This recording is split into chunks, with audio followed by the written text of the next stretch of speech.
I don't think India has, ever done any kind of structured study in terms of what is the potential of tidal energy in India. Okay, so far all the renewable energy potential assessment have been done either on wind or solar or let's say microhydel, but tidal energy has not been studied that well. Even the tidal energy harnessing has mostly been done in the developed world. That penetration has not so far come into the developing world. I would just request if Mr. Ghosh wants to add anything. On a slightly lighter side, the tide factor is creating more havoc here than giving more negatives than positives, as we just saw 3 or 4 days ago. That's on the lighter side. Hello. I'm Arup Poddar from Bata. My question towards this Mr. Saha. So you have very nicely mentioned that is the renewable energy with the cost benefit is very broadly.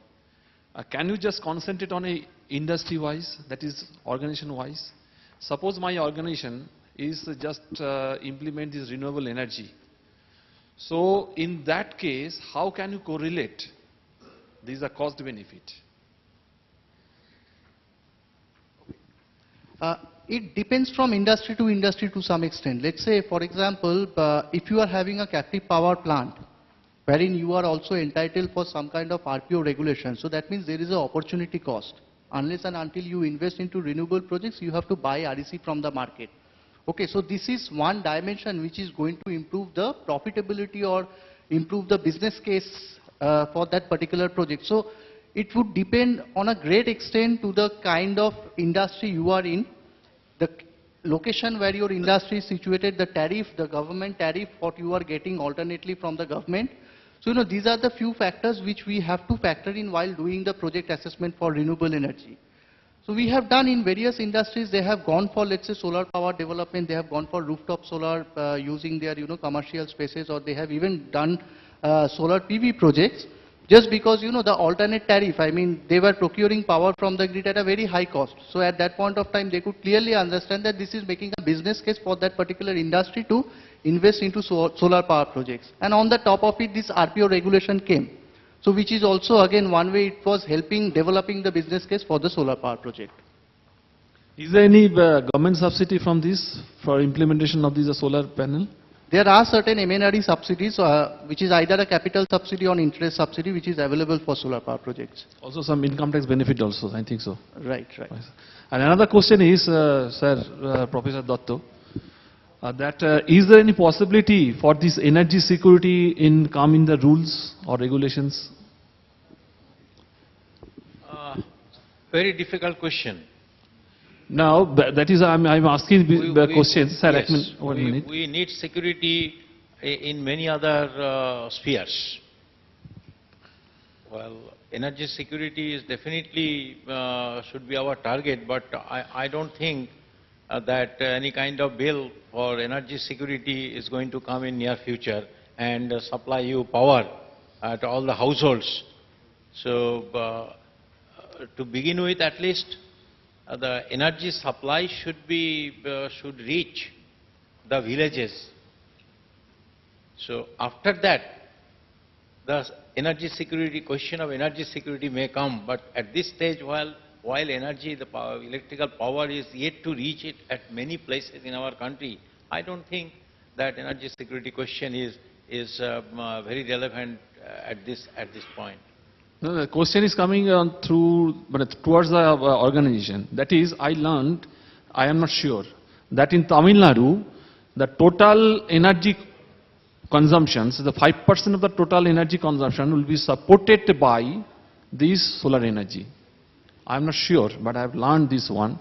If it is right, then it is coming under the regulations. That is I am telling you. No, that is okay. If we definitely should rely more and more on alternative energy sources and renewable sources, but that you cannot perhaps call what is energy security in line with the food security bill which was passed yesterday. So energy security, it will mean that, well, energy supply to each and every household, each and every person based on some defined quota, it should be assured. But I believe that is not going to come in near future. But so far as solar power is concerned, I should add one point that installation of solar panels, particularly with government support, those have been done in many places. In our state, I know at many places solar panels were installed and it started producing power, but it did not survive for long. Many of those solar panels became inactive and now those are just showpiece. So, parallel to installing more and more solar panels to trap the solar energy, it is also very important that maintenance, we give adequate attention to maintenance so that they serve for a full lifetime. Exactly, sir.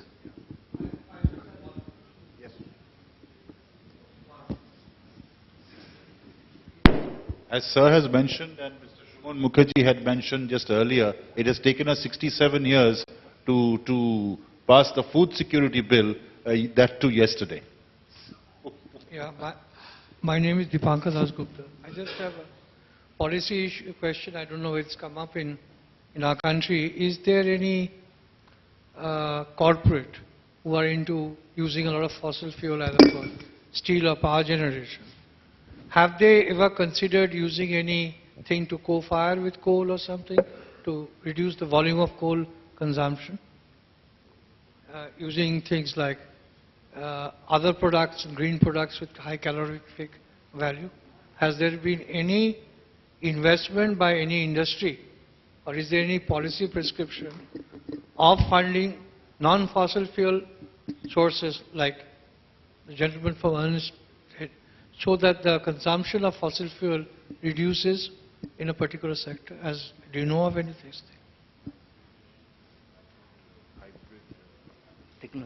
Yeah, sir, there are examples wherein some of the industries, what we have seen, they are basically, let's say, rice mill, where they produce lot of rice husk, and they use this rice husk in a co-firing system in a boiler along with coal to produce power. Now, I'm asking for industries who is using a whole amount of coal, large amount of coal, to reduce coal consumption by replacing or co-firing with something else. Yeah, I mean, there's been a lot of work globally. I am B. Bhattacharya, consultant biomass briquettes. So I have been converting boilers particularly in West Bengal and in Bangladesh also, into biomass briquettes, coal-fired boilers into biomass briquettes. And already 2 or 3 plants are running in West Bengal and with the same capacity as it was earlier. So it is possible to replace fossil fuel, either it is furnace oil or coal, into biomass briquette-fired boilers. And it is very successful, successfully done in small and medium-scale industries. Thank you, sir.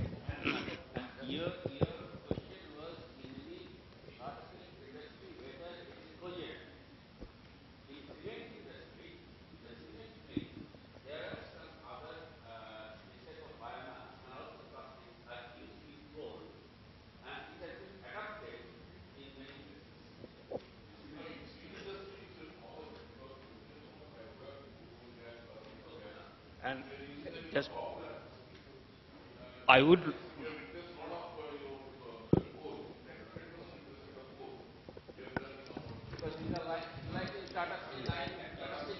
Mr. Chakraborty, please take the microphone. This is a very common phenomena in our steel plants where we generate huge amount of byproduct gases like coke oven gas, blast furnace gas, BOF gas.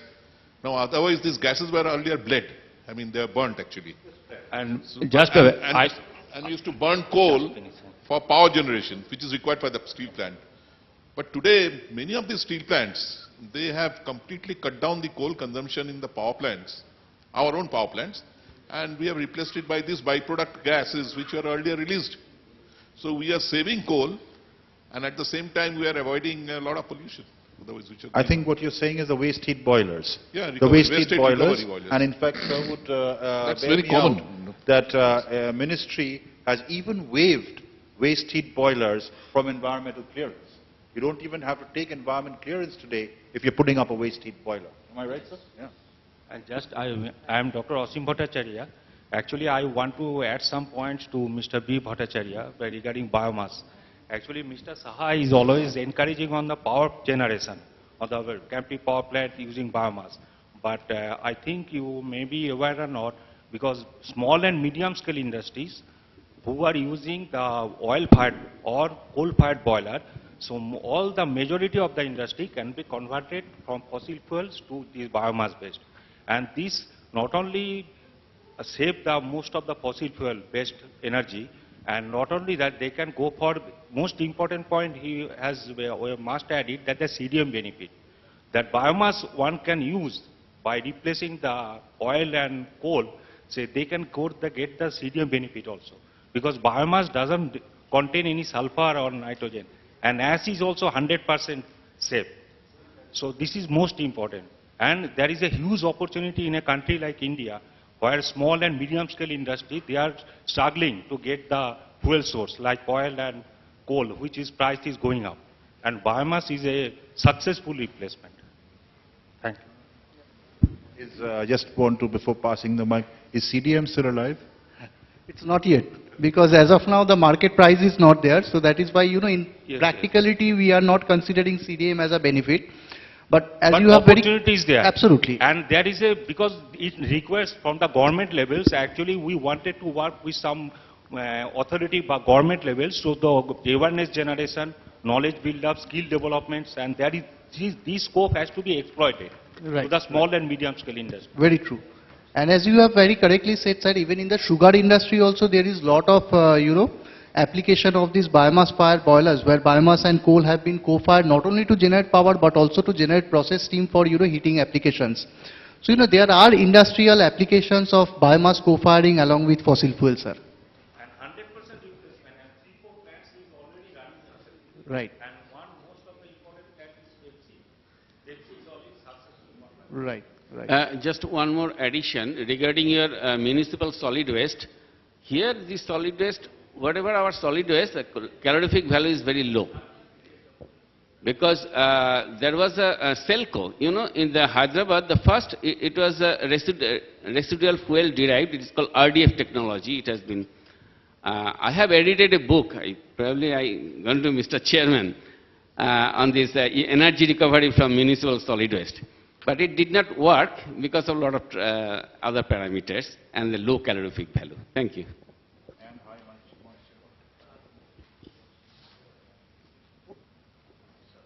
Would you like to say something,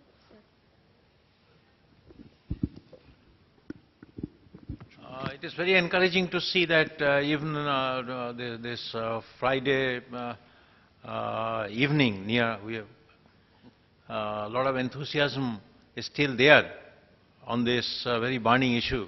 In fact, what I was thinking, Mr. Ghosh told me the same thing, that this enthusiasm in Friday evening is very remarkable.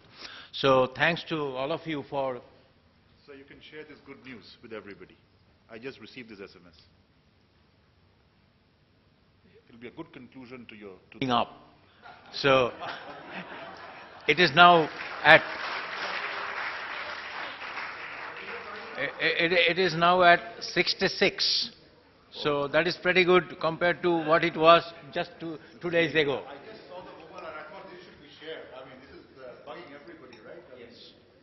Good news, and I believe that the upward trend will continue and will be accelerated. Let us hope. We are discussing many things about these different sources of energy, but so far as this biomass is concerned, particularly, we should be very much careful about how we are using it. Very often, because from my experience, I can say that very often this biomass is being used in a way that is not very desirable. For example, rice husk is a major source of thermal energy in many small industries in rural areas. I'll give you one example. Say this Moody mills, they produce puffed rice. And they use rice husk because while preparing the rice for making puffed rice, they get this rice husk, and this husk they fire. But while this is a very good source of thermal energy for these muri mills, but the next door neighbor, he comes with a complaint that so much of emission, particularly the particulates are there, that we are finding it horrible, and please take action. So I have to face a lot of such problems, and in fact I told my officers, and I made a small design that if we can come up with a very simple device to remove the particulates from the emissions. And one or two of the mills, they have come forward, volunteered to test this device that we have planned in their units. But what I mean to say that that all sources of energy must be exploited, but we may not be able to exploit all sources of energy right now because of unavailability of technology at a reasonable price, because some of the things which are being practiced in developed countries, perhaps we may not be able to practice right now. For example, this even biomethanation, which is practiced at a large scale. I mean to say that in most of the urban bodies in say Europe, they have their biomethanation units, so many of them, and they are generating power. But there is not a very new technology. Biomethanation is an old technology, but even then, it has not found much success in our country. There are so many factors. But anyway, we have to strive and we have to go forward and try to exploit as much as possible of the different sources of energy to at least that will solve many of the environmental problems, and that will at least partially solve the problem of our oil import bill. So let us end here. So thanks a lot to all of you for your active participation, very enthusiastic participation in the discussion, and thanks to the organizer for this very interesting and successful event, and thanks to them again from my side for asking me to be here. Although I could not make use of all of it, I made use of part of the opportunity. So thank you very much, and good night to all of you. Thank you, sir.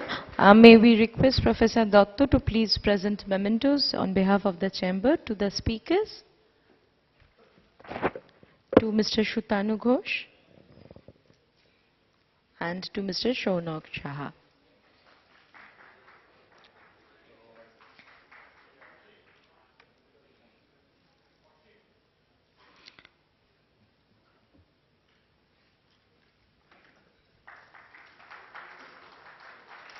May I now request Mr. Arun Mukherjee to please present a memento to Professor Datta.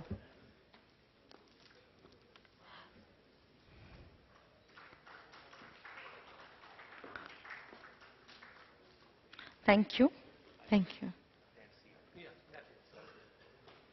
Thanks to all of you. See you tomorrow.